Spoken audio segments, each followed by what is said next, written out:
Olá, people! Tudo bem? Hoje eu vou gravar vídeo aula para vocês de Fundamentos de Pediatria sobre paralisia cerebral. Muitos de vocês já devem ter ouvido falar. Quem não se lembra desse termo, com certeza já viu ou já ouviu falar de uma outra maneira.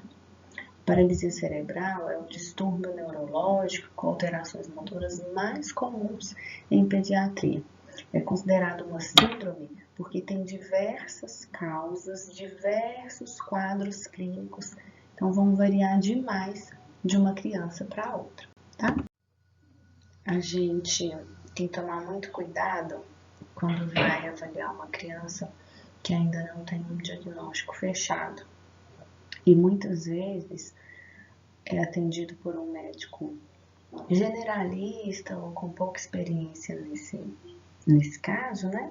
E acaba só falando para os pais, olha, seu filho tem um atraso. E aí a família fica desesperada, mas por que esse atraso? Como é que chama isso? O que eu vou procurar sobre isso? Muitas vezes é o fisioterapeuta que acaba dando esse nome para a família, né? E as famílias falam que preferem saber o nome do que a criança tem do que ter uma coisa que é desconhecida, porque os pais percebem que o filho é diferente, principalmente os pais que têm convivência com outras crianças, né? Então, quando a gente for conversar sobre isso, escolher um local íntimo, apropriado, falar o nome, como que chama isso, de onde que vem, quais são as causas, mas principalmente terminar essa conversa focando nas possibilidades de melhoria do paciente, né, da criança. Muitas vezes a família pode sentir negação, vergonha, culpa, né, medo, alguma rejeição, mas a gente tem que saber acolher isso e dizer para a família, olha, eu entendo todas essas fases, mas isso precisa passar, porque essa criança vai precisar da sua ajuda, da sua força, né? Então, a gente tem que expor para a família os avanços, as possibilidades de tratamento, as possibilidades de benefício por se tratar de uma pessoa portadora de uma deficiência. Mas a gente também tem uns instrumentos de avaliação, que vocês vão aprender no semestre que vem, para a gente saber do prognóstico dessa criança, para não iludir demais a família, né? Então, voltando à paralisia cerebral, o nome oficial da paralisia cerebral é encefalopatia crônica não progressiva da infância. Então, encefalopatia, que é isso? Uma doença do encéfalo. Crônica. Então, não é uma doença que vem ali, tem uma fase aguda, tratou, acabou. Uma doença crônica. Não progressiva. Por quê? Essa criança teve uma lesão no sistema nervoso central, mas que não vai piorar, que não vai progredir. Se essa criança estiver clinicamente estável, não estiver tendo convulsão, se ela fizer o exame de imagem, o resto da lesão do cérebro dela é a mesma desde quando ela recebeu o diagnóstico. Agora, a PC ser uma doença não progressiva não significa que a criança vai ficar daquele jeito para sempre, porque não é progressiva a lesão no cérebro, mas as consequências musculoesqueléticas podem piorar, né? A incidência em países desenvolvidos é de 1 a 2 por 1.000 nascidos vivos e em países em desenvolvimento é 7 a cada 1.000 nascidos vivos, então bem mais alto, né? As causas mais comuns a gente vai falar em cada tipo aqui. No recém-nascido, baixo peso, então que é um peso pequeno para a idade gestacional, principalmente as crianças que nascem abaixo de 1,5 kg, a possibilidade de TPC é de 25 a 31 vezes maior do que no recém-nascido que nasce dele. Então, um dos principais fatores de risco para PC é a prematuridade e o baixo peso. Então, tá aí a definição. A encefalopatia crônica não progressiva da infância, ela é caracterizada por alterações motoras, de tônus e de postura. Pode vir ou não acompanhada de declínio intelectual ou cognitivo. Ela é secundária a qualquer lesão que acometa o cérebro em desenvolvimento, ou seja, qualquer lesão no cérebro que altere força, postura e tônus até 3 anos de idade. Então, a criança pode nascer com esse problema, ou ela pode nascer típica, depois ter um traumatismo crânioencefálico, ter uma meningite, ter uma convulsão e ficar com sequela. Também é considerado PC se acontecer antes dos 3 anos de idade. Não é uma doença específica, mas como eu já disse, é uma síndrome e tem alterações muito diferentes de uma criança para outra. Então, a gente tem crianças completamente dependentes, até para manter a postura numa cadeira de roda, e a gente tem crianças que conseguem estudar e formar e tornam-se adultos independentes. A etiologia, então. Quando que acontece a lesão nesse cérebro? 50% dos casos, a lesão acontece pré-natal. O que é isso? Na gestação. Somente 10% dos casos é que a lesão acontece na hora do parto. E 40% depois que essa criança já saiu do hospital. Então, muita gente fala assim, é PC, falta oxigênio na hora do parto. Não é bem assim. Então, metade dos casos acontece antes dessa criança nascer. Então, na gestação. O que acontece, então, na gestação? Alguma lesão no cérebro, má formação, descolamento precoce de placenta, prematuridade extrema. Pela parte da mãe, as TORCs, tóxico, droga, exposição à radiação, gestação múltipla, gestação muito próxima uma da outra e história de aborto.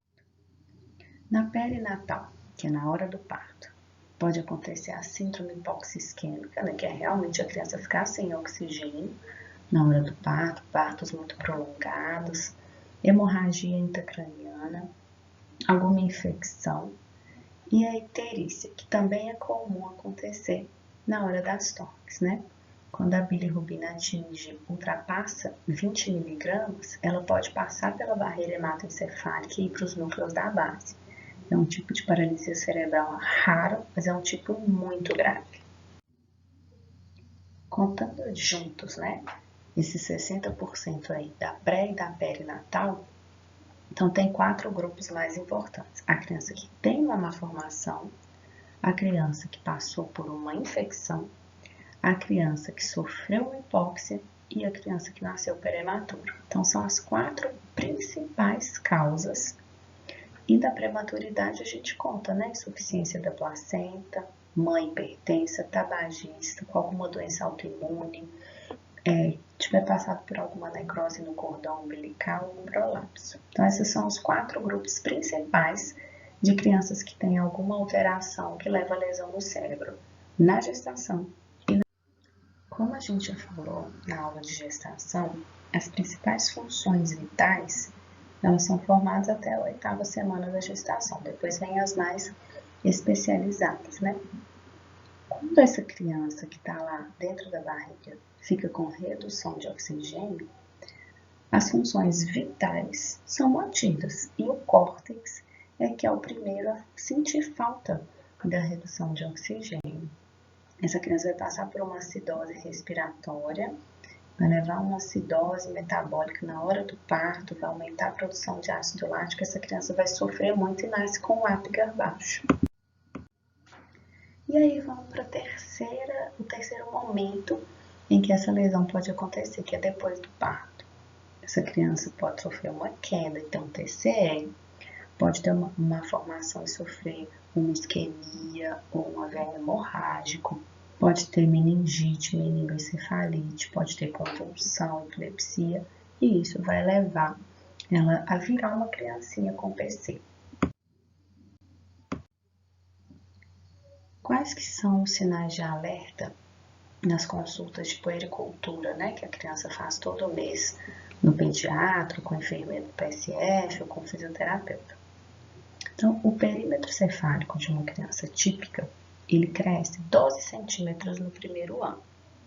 Então, Então, tá aí a divisão por mês. Nos 3 primeiros meses, 2 centímetros a cada mês.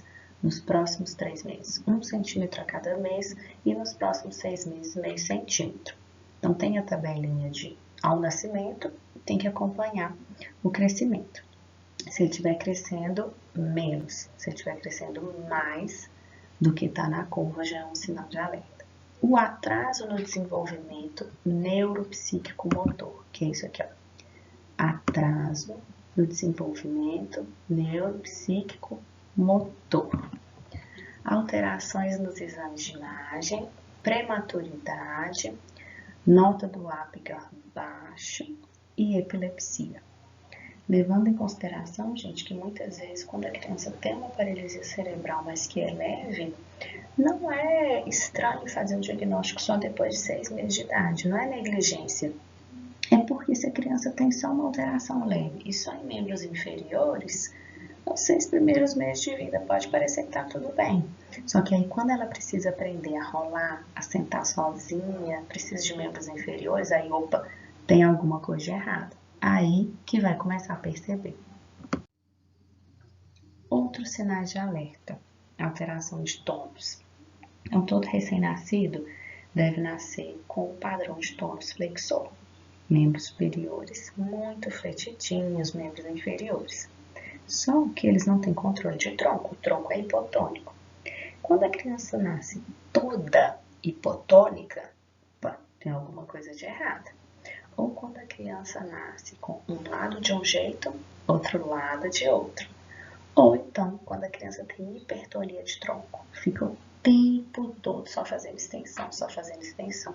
Tem até um vídeo de uma criancinha assim, vou postar para vocês no Yami. Então, a gente já viu o momento em que cada tipo de PC pode acontecer. Agora, a gente vai ver as formas de apresentação. A principal é a espástica, é a mais comum, a que vocês mais vão ver.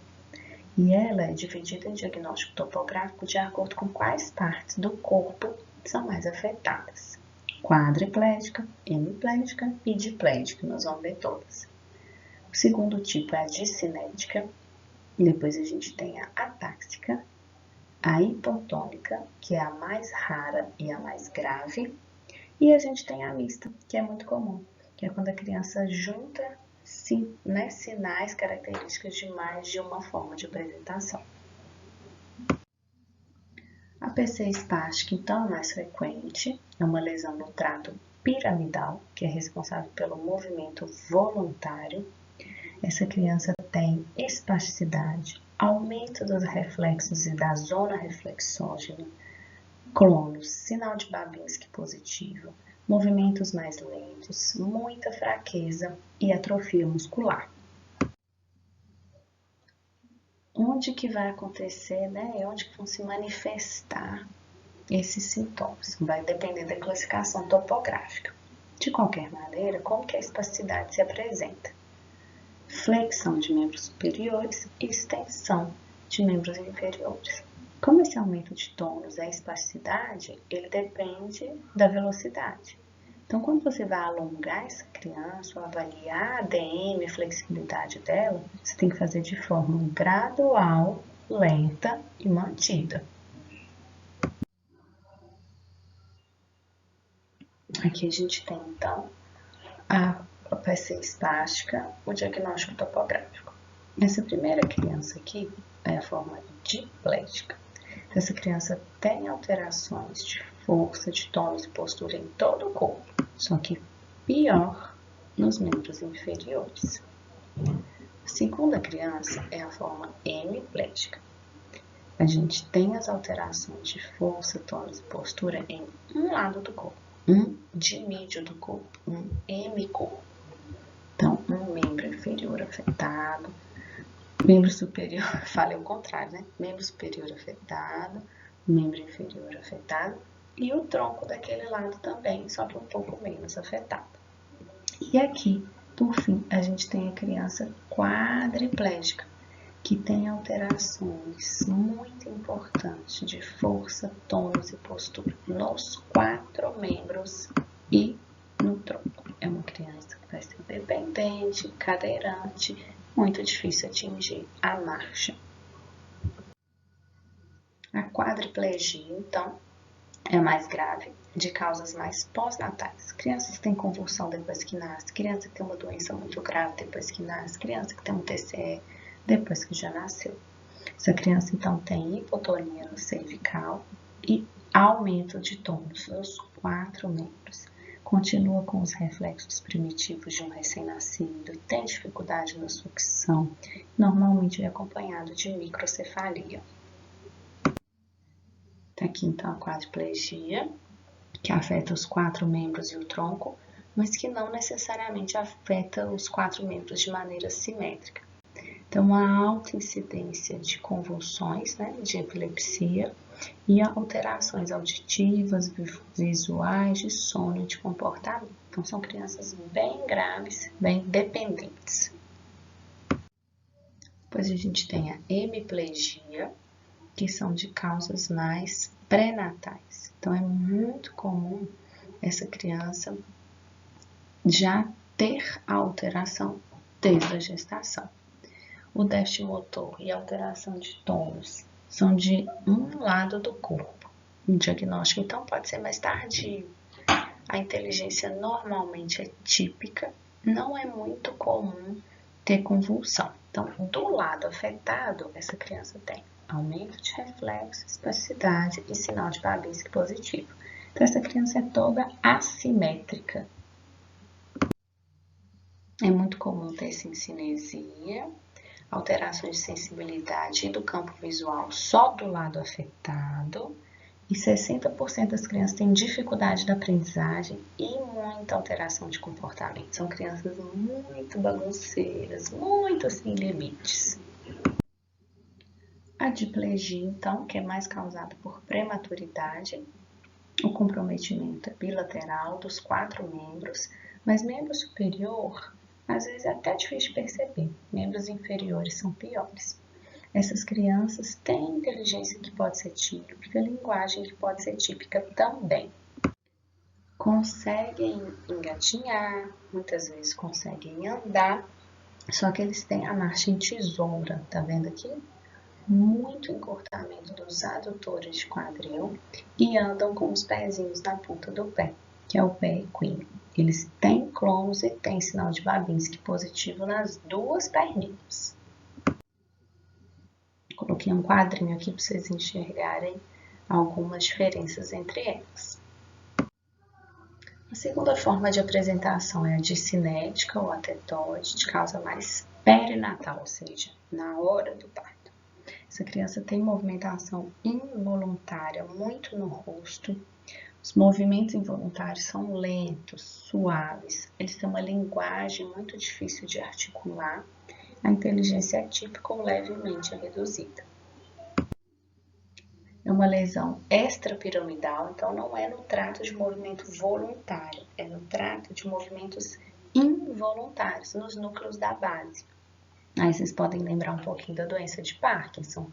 Essas crianças têm dificuldade na marcha, dificuldade de coordenação motora, dificuldade para manter uma postura adequada. A discinética, ela também pode ser chamada de atetoide. E ela é dividida nessas 2 classificações aqui. Não precisa decorar isso aqui não, é só para explicar para vocês que eu tinha falado da hiperbilirrubinemia. Lembram? Então, quando a bilirrubina ultrapassa 20 miligramas, ela pode ir para o sistema nervoso central e levar a esse tipo de paralisia cerebral, que é muito grave. Terceira forma de apresentação é a atáxica, que ela é mais rara, não é a mais, mas ela é bem rara, e as causas são mais pré-natais também. Os mecanismos são pouco conhecidos, o diagnóstico é um pouco mais tardio. É uma lesão cerebelar, então não é no cérebro, mas no cerebelo. Então, quais são as características? Ataxia, dismetria, que é a dificuldade para atingir o alvo, Falta de coordenação motora, déficit de equilíbrio. A criança anda com as perninhas muito abertas, tem dificuldade para escrever, tem tremor, tem nistagmo.